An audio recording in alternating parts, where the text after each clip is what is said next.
there, soulmates. Plenty to discuss on this Monday. Hope the weekend was good. It went by pretty quick. It did, and it got chilly real quick, too. It did, from summer to winter, right? But thank God we are here. Welcome to FOXSOUL's Black Report.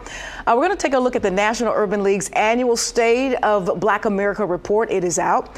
And we'll also break it down for you. And then we're going to talk about what Morgan Freeman has to say about the term African American. I'm Courtney Hicks. And I'm Nicordelai Corte, plus the family of a man who says their loved one was eaten alive in his cell, and what California is doing to improve outcomes for Black students.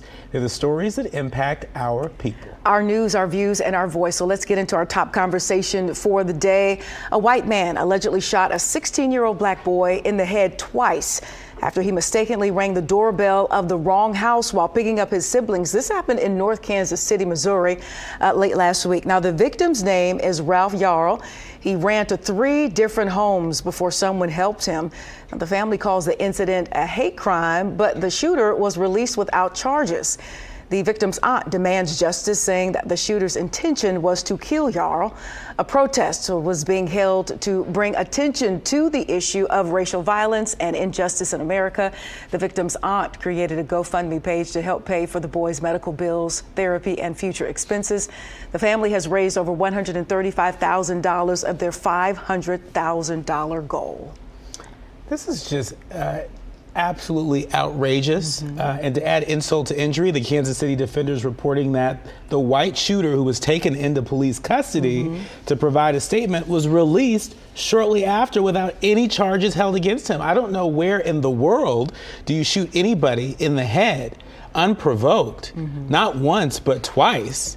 You go to the police station, you give them a statement, and then you go home in time for dinner. Yeah, the family is calling a hate crime, definitely, racial profiling. Now, civil rights attorneys Lee Merritt and Ben Crump are now involved, calling for justice, calling for yet another arrest. I remember some years ago here in Detroit, kind of a similar story. A young lady, I do believe she had some car trouble, and she went to the nearest resident, and that man shot and killed her on his doorstep. Happened in Dearborn, Michigan, which sits right outside of Detroit. And after a long, arduous process, he did end up being found guilty. So we're calling for justice. We're hoping that department reconsider.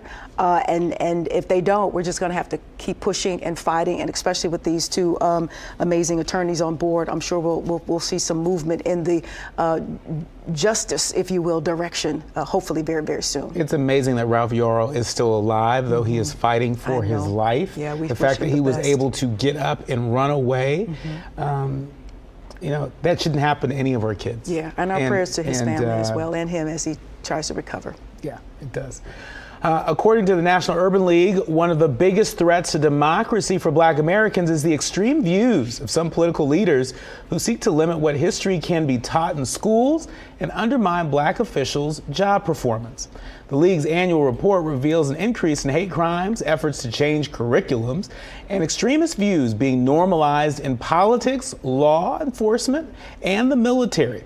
Critical race theory is a prominent area examined, and laws that are having a chilling effect on teaching the country's racial conflicts will lead to major gaps in understanding history and social justice. And joining us now to discuss in detail the state of Black America is one of our first Black Report guests between you and myself, That's right. Marc Morial, President and CEO of the National Urban League. Welcome to FOXSOUL's Black Report. We know you are on the go. We heard you getting ready and prepping to talk with us. We appreciate you so much, brother. Hey, thank you very, very much. And I want to congratulate you all on the success of the Black Report. And just let you know, I was alerted to the incident in Kansas City last evening by Gwen Grant, the president of the Kansas City Urban League. We should all be outraged. We should arms. Be angered, because our report talks about the climate, the pandemic of hate, extremism, and white supremacy, and how it's seeping into mainstream political thought. And this shooter, no doubt, is reflective of the extreme gun culture, the animus and irrational fear of young Black men that is produced and nurtured and created by this extremist ideology, which is infiltrating this country. And when it was on the fringe, we knew it was there. Now you have mainstream politicians mouthing the rhetoric of the far, far right, mouthing the rhetoric of hate, extremism, white supremacy, and nationalism. And it is affecting lawmaking. It is affecting lawmaking. This deluge of voter suppression bills that have been introduced in state legislatures across the nation. This censorship of books, an effort to suppress African-American history. This effort by militia groups and others to build active relationships with law enforcement to further their ideology are but some examples of what this report really does, which is it talks about the fire in America, the fire of hate. And we've got to push against it. It's good to see people in Kansas City standing up. We have to protest. We have to legislate. We have to litigate. And we've got to vote for people who reject this kind of thinking. That's right. Well, you know, speaking of the kind of thinking that we want to promote, this year's Urban League State of the Black America report, it just came out, as you mentioned, and the report identified some key threats to Black Americans. You mentioned a number of them, but, you know, can you tell us a little bit about how confident are you that in our ability to, you know, be able to meet this moment? There is a barrage of issues that are impacting our community. You know, how confident are you in our ability to organize and mobilize when there are just so many issues? There are so many fires that are burning. We have no choice. We have no choice but to meet the moment, to resist, and to build a resistance movement that is stronger than the movement of hate and supremacy we see. When you look at polling, for example, on just the issue of gun safety laws, most Americans, almost 2/3 of Americans, do not believe that gun laws are strong enough. Most Americans support bans on assault weapons. Most Americans support diversity, equity, and inclusion. Most Americans oppose the censorship of books. So one thing we have to realize that while this movement is loud, it does not reflect the sentiment of the vast majority of people in this nation. So we've got to continue to do our work and to stand up and fight. And our hope is that this report becomes a call to action, but it is a call to action for people in this nation. Yeah, and speaking of that call to action, I've got a question about the Urban League, and of course it's always been down for Black economic power. But before I go to that, your take on the two Justins. That's what I'm calling them, this iconic status by way of the way that they really answered to the moment as you talk about gun control and the fallout there in Tennessee. Talk a little bit about that before we get to the state of Black economics. They were expelled. No, they were propelled. They were propelled to global status as icons and as martyrs. This movement in Tennessee to expel them is as far extreme an attack on democracy as I've ever seen. And just historically, Julian Bond was expelled from the Georgia legislature in the 1960s because of his views on the Vietnam War. He was ultimately reinstated by the Supreme Court. Adam Clayton Powell was removed from the Congress after he had served there for some 25 years because of a right-wing cabal in the Congress. He was reinstated by the United States Supreme Court. So it's great to see two young elected officials. Both Justin Jones and Justin Pearson are young elected officials.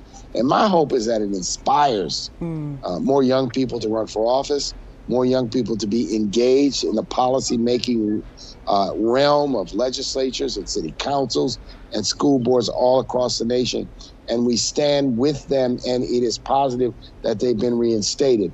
That Tennessee legislature gave the state of Tennessee a global black eye. And now you hear nothing from them.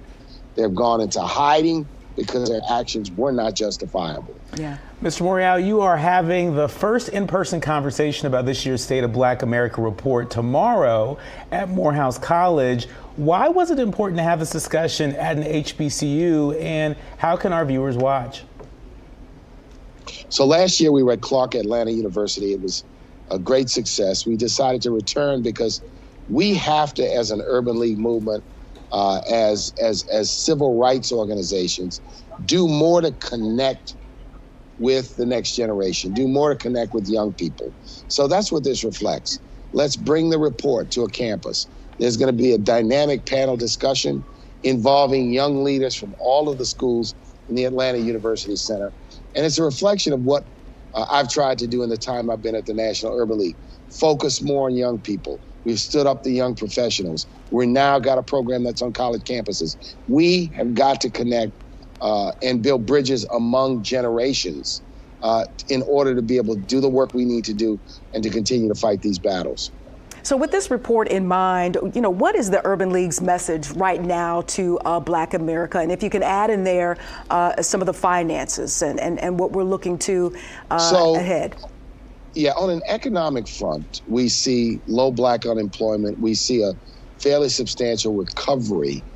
So it's always on one hand and then on the other hand. So on one hand, we have the lowest Black unemployment rate that we've had in American history. But on the other hand, the economic divide when it comes to both income and wealth remains as wide as it has ever been.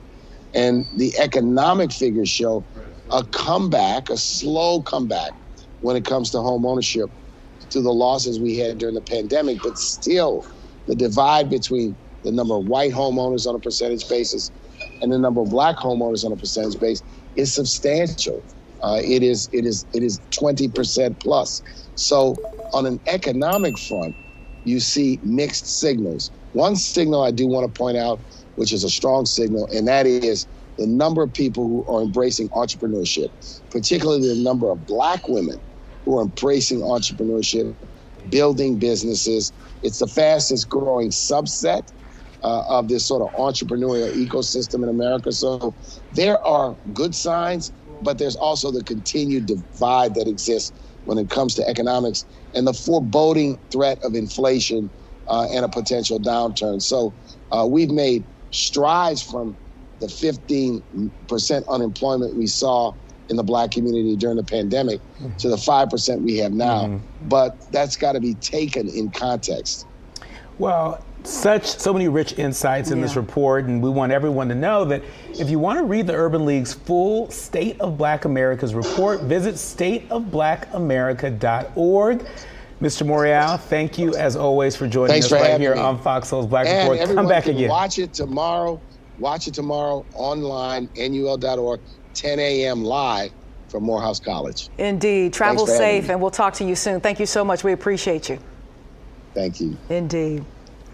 All right, Black leaders, or Black police leaders, that is, acknowledge the systemic racism still plagues their profession despite their presence.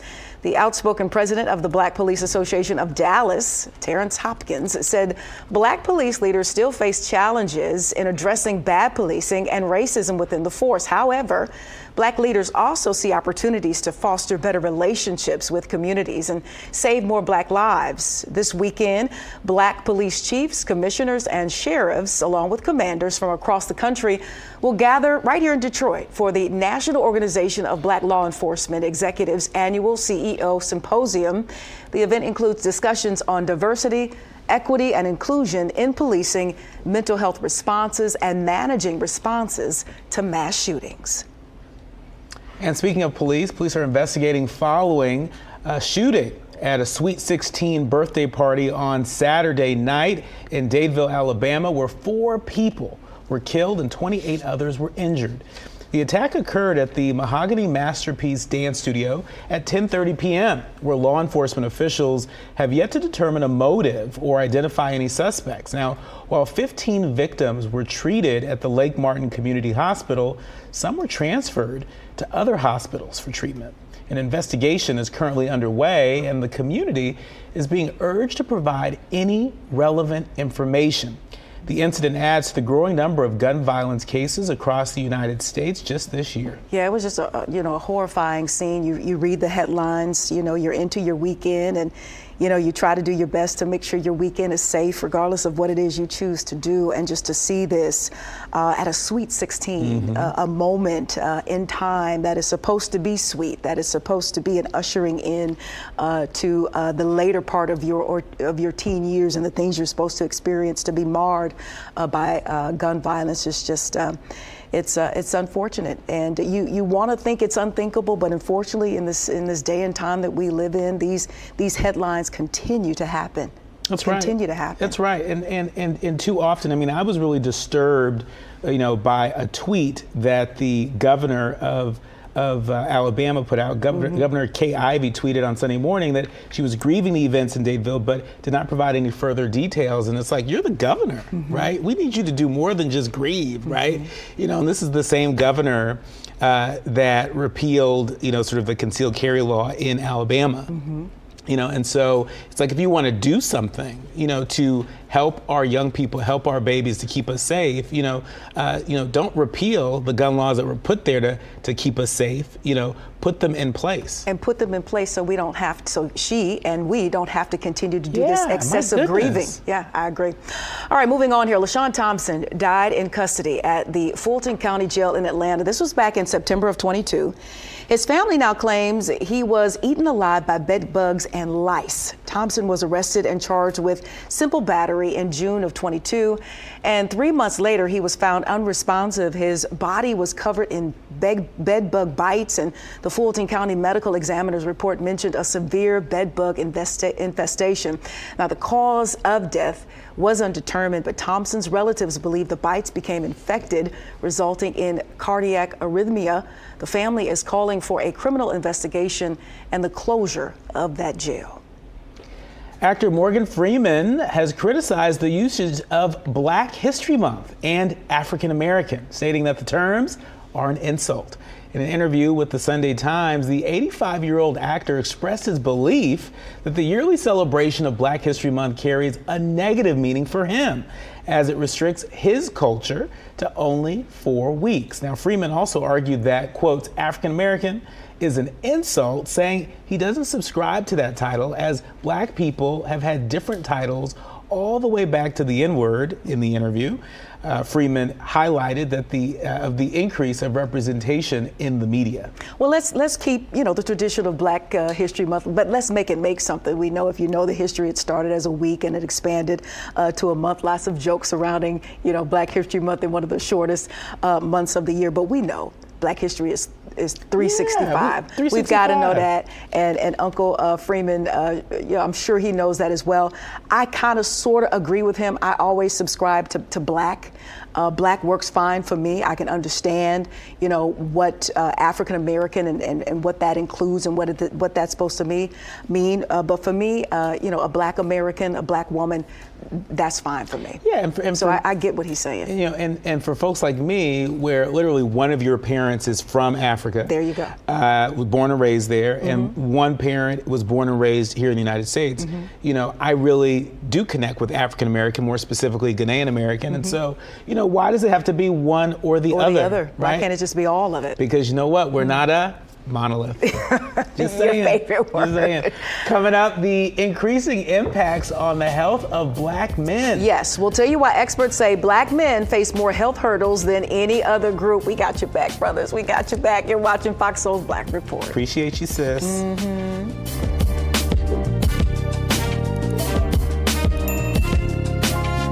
Welcome back to Fox Soul's Black Report. Well, Vice President Kamala Harris spoke at an abortion rights rally in Los Angeles on Saturday, saying that attacking women's rights is attacking America. Now, the Supreme Court temporarily upheld the use of the abortion drug mifepristone after recent restrictions were sought. Now, the justices are being asked to focus on parts of the April 7th ruling in Texas that can be enforced while the case continues. Now, last year, the Supreme Court's reversal of Roe v. Wade allowed some states to ban abortions.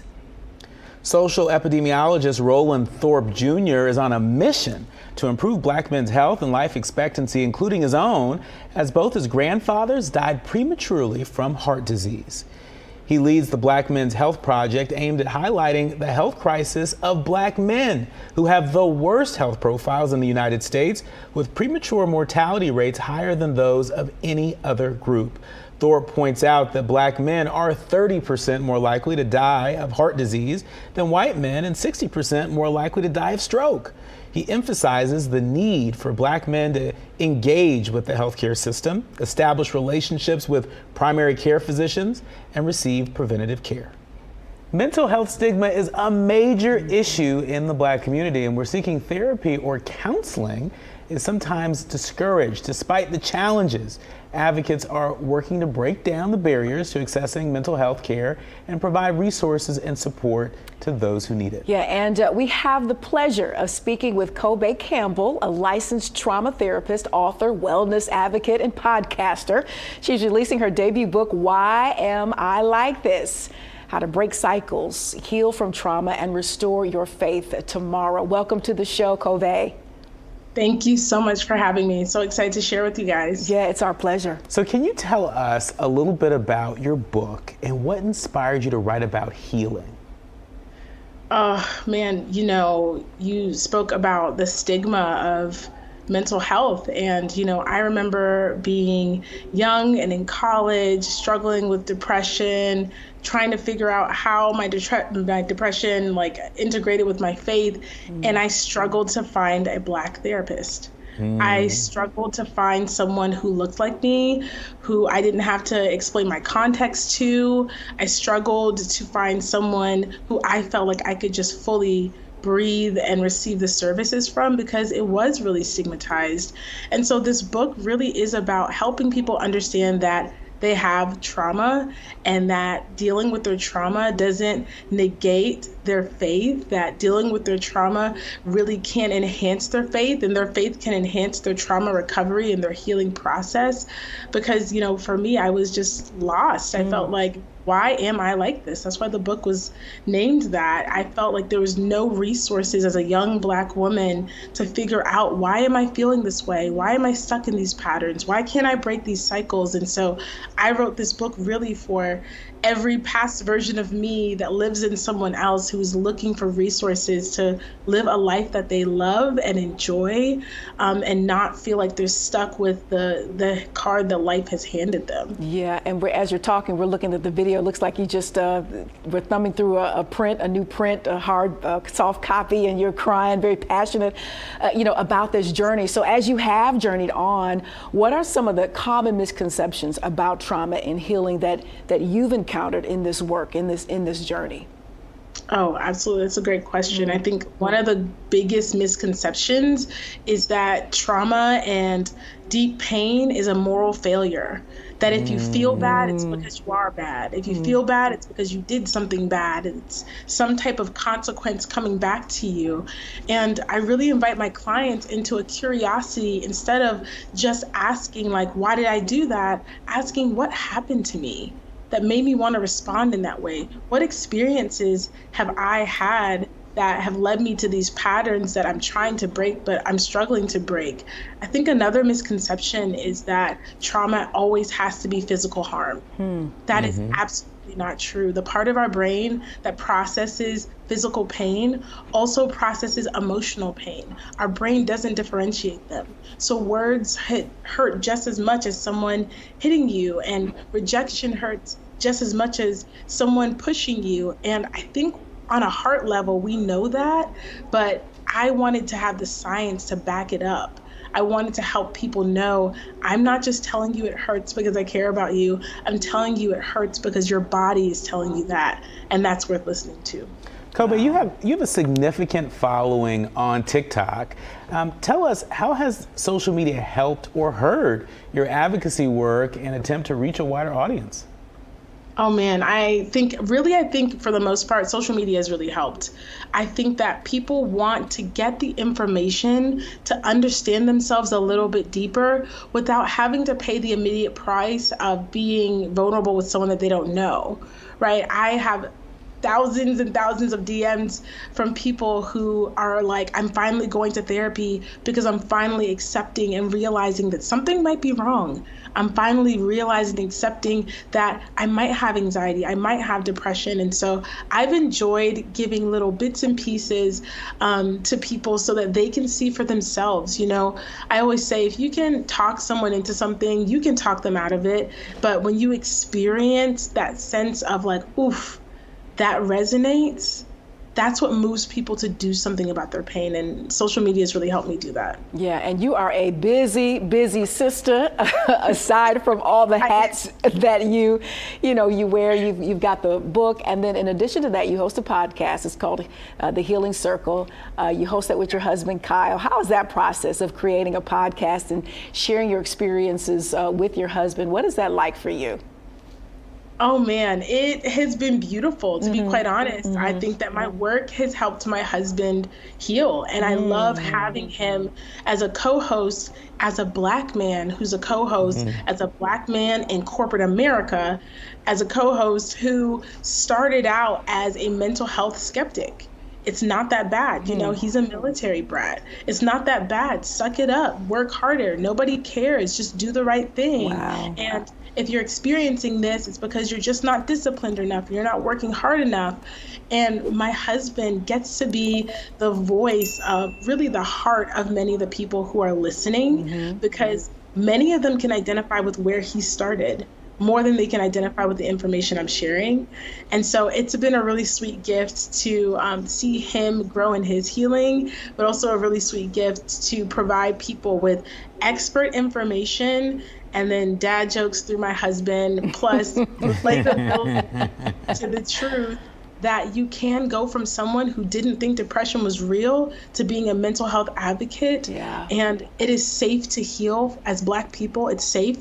We can find safe places as Black men, as Black women. It's safe for us to heal. We deserve healing. Healing is part of our inheritance. Healing is part of our birthright too. We do not have to continue to suffer, and we get to create resources and environments that help each other heal. And I'm just grateful that, you know, my podcast gets to be that for people. Yeah, Kobe, you are Amen. amazing, Amen. amazing. And I hate that you had to go through what you had to go through, but on the other side of it, this is your calling. You are anointed, and we just appreciate you and your message and your work.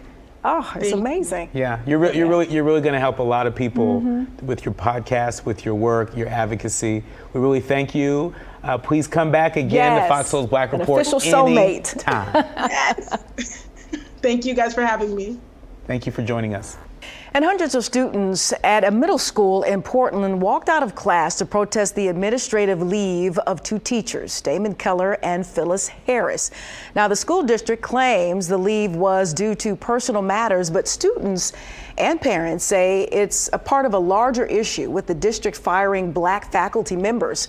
Former teacher Chris Reiser said the problem has been ongoing since 2006. And the district is, quote, hemorrhaging educators of color.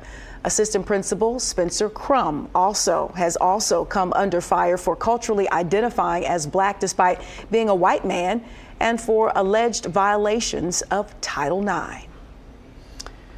Yeah, I mean, this is just really kind of silly to me, because if you're trying to recruit and retain more teachers, particularly teachers of color, the way to go about it is not by, getting rid of them, with these systems of minor infractions where, okay, somebody used too many vacation days or too many of their sick days, or things that I would probably deem as relatively minor. And so, we know that Black teachers matter, especially at a time where we see Black history, as Marc Morial mentioned earlier, really being censored in schools. And so, come on, Portland. Yeah. And I know nowadays you can identify as you wish. However, if principal was trying to win, assistant principal was trying to win some folks over by identifying as Black, and clearly he is a white man, I don't know, how well that would, go over, especially when racial tensions are a bit high, based upon the argument of some of the parents and these teachers who have been let go. I just don't think that strategy works. And so hopefully, Portland can check themselves and get themselves together. We've talked about their school system, before, and how it needs a little help. And, unless you want to continue to have negative press when it comes to how you're going about educating kids and the atmosphere that you're creating, then there's some things that they should possibly look at. But, it's really good to see, it's good to see these young people peacefully protesting. That's right. And so keep it up, Portland. Governor Gavin Newsom's proposal to set aside $300 million for low-income schools in California is being considered by the state's legislature. However, some education advocates argue that it does not do enough to improve educational outcomes for black students. Assemblymember Akilah Weber introduced a bill just last year aimed at ensuring that more education money reaches black students, but withdrew it after conversations with Newsom. The new approach targets money to schools with a high concentration of students who qualify for free lunch under a federal program. Now, while it's gaining support from some lawmakers, advocates want a more targeted solution to benefit black students. How to improve the outcome of black students? Money, resources. I mean, you can put it, all the policies and have all the talk and participate in all the rhetoric, but these kids need to be supported first and foremost with the money that will allow for the resources. And we're gonna have to go back to this holistic approach, to their upbringing. It's not just about reading and arithmetic. It's about their mental and physical well-being and the home. We cannot excuse the home first and foremost. That's first base. That's home base actually. And finding a way to re-engage these parents, especially as you have, different generational parents. You have, grandparents who are raising kids. You have, now millennials, whether it be older, younger millennials. You get Gen Xers who are grandparents at this point raising kids. So you're going to have to, speak to and tap into those folks who are raising these kids and responsible for these young people, and then you're going to have to partner that with some resources. Bottom line is money. I mean, and shout out to the Black in School Coalition, which consists of a lot of black parents and educators that are pushing to make sure that this $300 million is targeted, targeted towards academic performance, chronic absenteeism, college and career advancement, and English learning progress. Those are some of the areas where black students in California aren't faring well enough. And so as goes California, as goes the nation, we're going to keep our eye on this. All right, still ahead, from American Idol to the library, Fantasia has set some new goals for herself. That's right. We'll tell you all about the singer's plans to return to school. You're watching Fox Soul's Black Report. She'll be in the library a lot. We love to see it. Yes, I love it.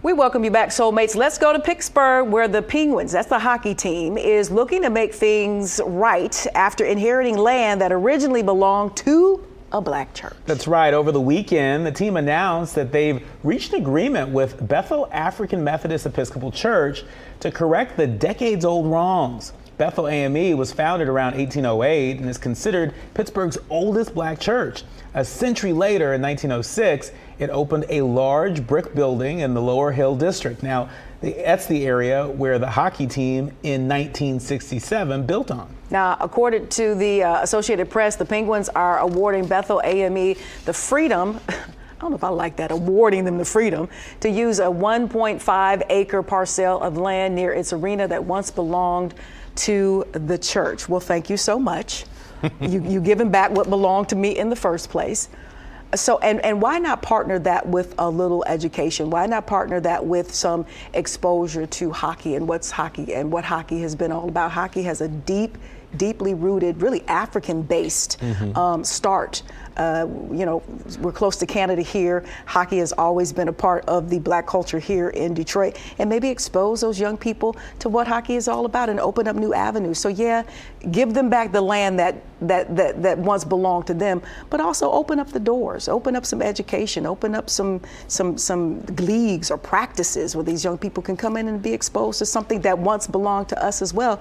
All you gotta do is Google the history on hockey, honey. Right, and hopefully, to your point, hopefully what they've done, this is just the beginning. This is just the beginning, and will include a whole lot more public education efforts, because as somebody that's not from the Detroit area.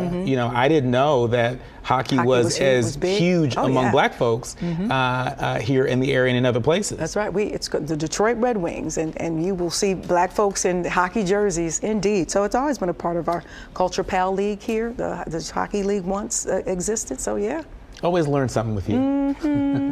In Louisiana, a small town is honoring the victims of a violent race massacre that left dozens of black residents dead with a new memorial. The Colfax massacre took place when newly emancipated black voters had a confrontation with white Confederate sympathizers in town. The new tribute is replacing a racist historical marker that is within Grant Parish, first created in 1951, to originally mark the anniversary of the day. Now, it was first considered a riot that marked the end of misrule in the South. That statue has and was demolished in 2021, and a new 7-foot granite monument stands on the 150th anniversary of the massacre. All right, speaking of progress here, singer Fantasia has added a new title to her name, College Student. You remember the season 3 American Idol winner announced on Instagram Live that she's pursuing a degree. She dropped out of school back at the age of 14, and then years later went on to earn a GED. Tasia says her sorority sisters have motivated her to take this leap. She became an honorary member of Sigma Gamma Rho Sorority Incorporated just last year. She's very proud of that moment, and you often see her representing the sorority and the colors. But this is an amazing feat. Everybody remembers, Fantasia and that victory after she won the Idol. I remember her brother used to say that you won the Idol, and just how transparent and honest she has been about her journey. I did some radio in Charlotte, one of her hometowns. And so we've had a chance to sit down a lot and talk about her journey. And every time it turns into church and a testimony. And it's just the testimony that keeps on giving. I love it. Love to see it. And I think it's incredible. I mean, the fact that, she joined Sigma Gamma Rho and, she said that by being a part of the sorority, that's a part of what inspired her to go back to school, to keep going, right? And so, that is a part of the power of the Pan-Hellenic life, right? Our fraternities and sororities are about more than just, celebrating, but being in community and really encouraging one another. Yeah, and big on education, especially Sigma Gamma Rho's lots of amazing, amazing teachers. That's part right. of that sorority. That's right. Well, speaking of amazing, Oprah is coming home to give the commencement speech at her alma mater, Tennessee State University. The media mogul will serve as the keynote speaker for the undergraduate commencement next month. Over 800 students are expected to be in the audience for the historic speech. While Oprah attended TSU, she landed a job at Nashville's WLAC-TV, leaving her 1 credit short of graduating.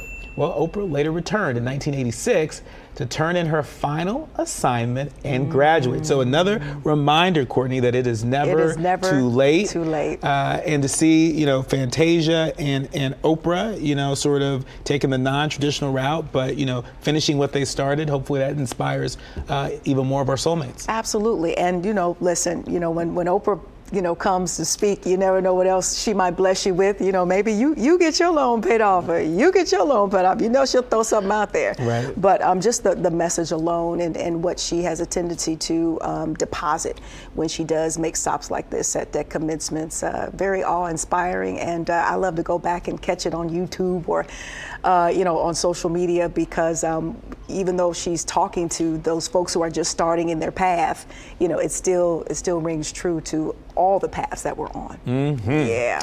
Up next, tell them when to go. Applies to everyone except E40. You don't mess with E40. You do not mess with E40. As much money as he pays to sit courtside, he's like a mainstay.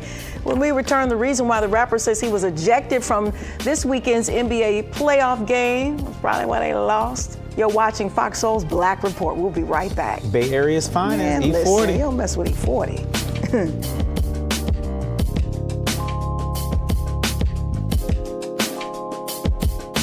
Welcome back, soulmates, to Fox Soul's Black Report. Time now to acknowledge a remarkable sports moment. This one on the mat.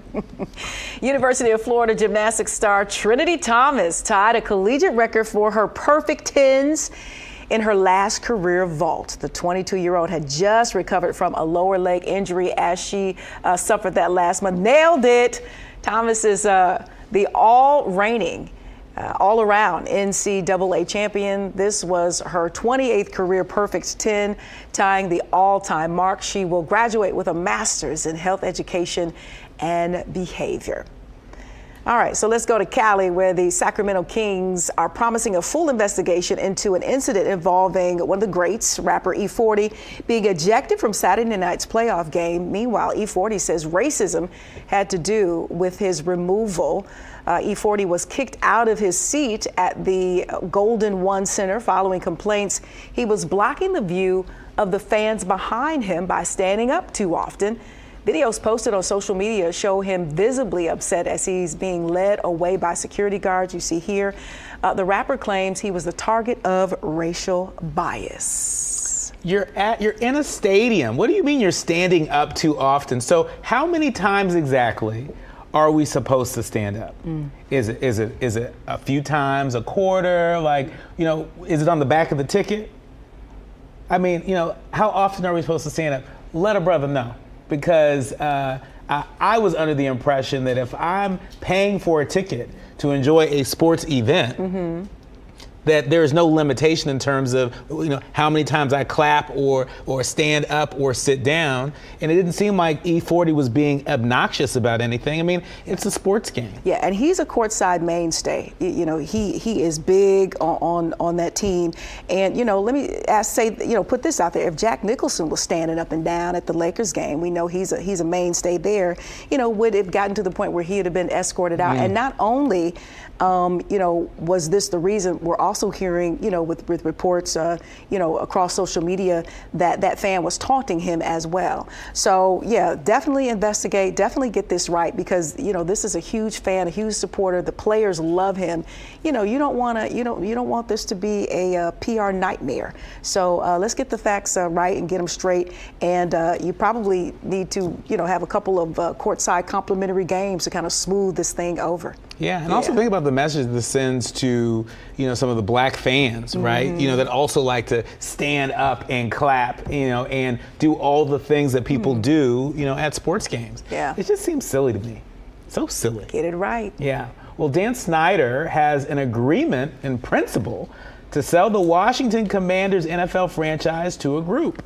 That group includes NBA Hall of Famer Magic Johnson and New Jersey Devils owner Josh Harris for $6 billion. Wow. It's the most money ever spent on a North American professional sports team. Snyder bought them from for $750 million in 1999. Magic is already a part owner of the Dodgers, the LA Sparks, and the LAFC. And I was wondering, when we were talking about this in our morning meeting, does this propel him, closer to the billionaire list? I would think so. According to one of our staff members, Derek, he said he's probably worth about $700 million. So he's just about there. But let me tell you, Magic has just taken it to the next level. And you have this amazing, adored, celebrated athlete who has shifted and transitioned into this amazing, celebrated, adored entrepreneur.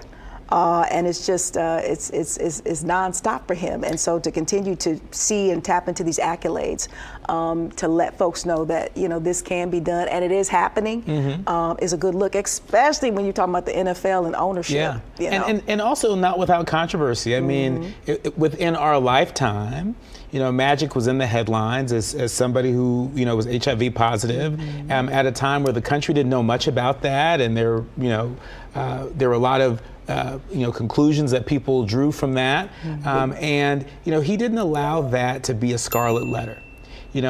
He has leaned into advocacy around HIV/AIDS as much as he has leaned into entrepreneurship. And I think we're all better for it. Our community is better for it from a public health standpoint. And he is such a powerful demonstration of entrepreneurship and what's possible after you leave the league. I mean, so many athletes before him didn't have, sort of a life after the game. And look at this guy. He's almost billionaire status. He's giving back to the community, and he represents so much of what's good, about our people. And so congratulations to Magic Johnson, for just another feat and just being just a great inspiration to us all. And he's unapologetically black, and he'll make it known he's doing this, for us, by us, which is also a good look. And speaking of somebody who is a billionaire, LeBron James continues to break records. Now that James is the all-time leading scorer of the NBA, he now leads the NBA in jersey sales. A tweet from the NBA store was shared online over the weekend of the top-selling jerseys. Topping the list is LeBron James, followed by Steph Curry and Jason Tatum. The only thing missing from the list was the number of jerseys that have actually been sold. But there's no surprise here. This guy is top tier amongst the top tier of players, so there's no surprise here. And jerseys are the least of it, right? Mm-hmm. Sneakers. Everybody wants to get their hands on something affiliated with LeBron James, and mm-hmm. even outside of merchandising.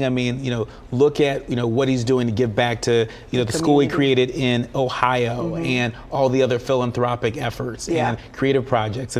He's hot for all the right reasons. He is, and as soon as you try to, maybe doubt him a little bit, he comes back even hotter. I watched the game last night against the Grizzlies. I think some the fan favorites might be the Grizzlies, except for those who are Lakers fans. And that boy still got it. He still got hops, and he's still clutch, and they got at the Grizzlies on their home court. So it looks like he's well on his way, maybe to another title. A lot of people were doubting if the Lakers could get mm-hmm. past the Grizzlies.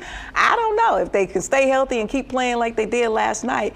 The Grizzlies down in Memphis might have a little bit of a hard time. And what makes it amazing is because the Lakers' season started out so dismal. Mm-hmm. And everybody was down on James, but he always finds a way to come back, him and his boys. So we'll see what happens with that series. The only thing better than watching LeBron James mm-hmm. is watching his son, begin to sort of step into that legacy. And so it's going to be interesting to see mm-hmm. how his son, Bronny, how he remixes mm-hmm. that legacy. I know LeBron wants to stay healthy and stay in there in hopes that maybe they'll run up and down the court together. That would be fascinating. We want to see it. All right, up next, y'all know, get ready. It's our favorite segment, Black Excellence Time. That's right. We'll introduce you to the oldest black vet from World War II. Amazing. Don't you go anywhere. You're watching Fox Soul's Black Report.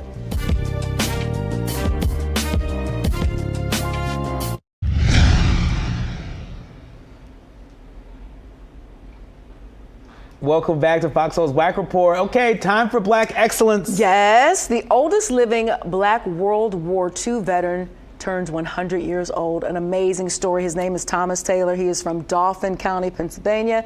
He is now one of the oldest living African-American survivors of that war. But reaching 100 years hasn't been easy, especially after fighting in one of the world's most costly conflicts. Even after his time overseas and serving, Thomas faced more challenges, such as dealing with the deaths of his wife and son. But he continued to live and work and creating a very fulfilling life. That's right. Taylor says that, quote, when you're having problems, don't let them get to you. Mm-hmm. Just stick them out and try to realize what you can do. If you can do something, do it. If you can't, don't try and overload yourself. That's right. Let it go. Put them bags down. We love that advice. We love that. All right. A father gives his son 40 acres without the mule of land for his 13th birthday. Fahim Muhammad says his mom taught him and his siblings how important it is to own property, so he's passing on the life lesson to his son. Oh, I love the story so much. Muhammad, the co-founder of a real estate investment company in Los Angeles, bought 198 acres of land in 2021 to get away from the city life. His company buys and rebuilds properties and teaches people about home ownership. So when his son, also named Fahim, turned 13 on March 16th, he gave him a 40-acre portion of the property in San Diego County to teach him the importance of land ownership and building generational wealth. Yeah, again, Muhammad credits the success to his mother. He says when they were little, him and his siblings, his mom used to stress the importance of owning property and contributing to society back when they were just little itty bitty kids, and look at them now. I know the company, I'm familiar with them because they do a lot of purchasing on the south side of Chicago, and rebuilding and plugging people into home ownership and schooling them about it, and really helping others create generational wealth, because owning property is key, if not the key, to begin to create that wealth for your family. And what just a beautiful father and son story. We don't hear enough of them, and so we're really proud to be able to feature this story. And let me just add, as a native Californian, San Diego real estate ain't cheap. Right. So purchasing that many acres in San Diego County, that's a big deal, and that is land that will appreciate very nicely over the next several decades. And it's really a family effort, because the mom is still very much involved, and they do workshops, and they talk about how life insurance is also another way to use and manipulate to gain some generational wealth as well. So great family, and just a wonderful story. Yeah. All right, for the full rundown on today's stories like that one and more, you can access FOXSOUL's video on demand on any of our partners. You can even access past shows and other Black-centered content. Don't forget, Soulmates, download the free FOXSOUL app.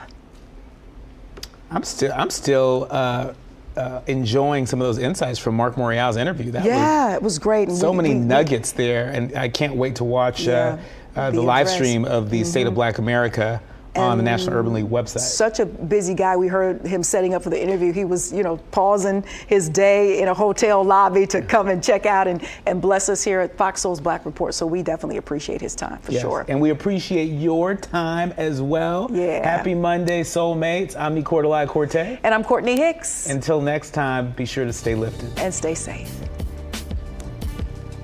Yeah, he was hustling. Can you hear me?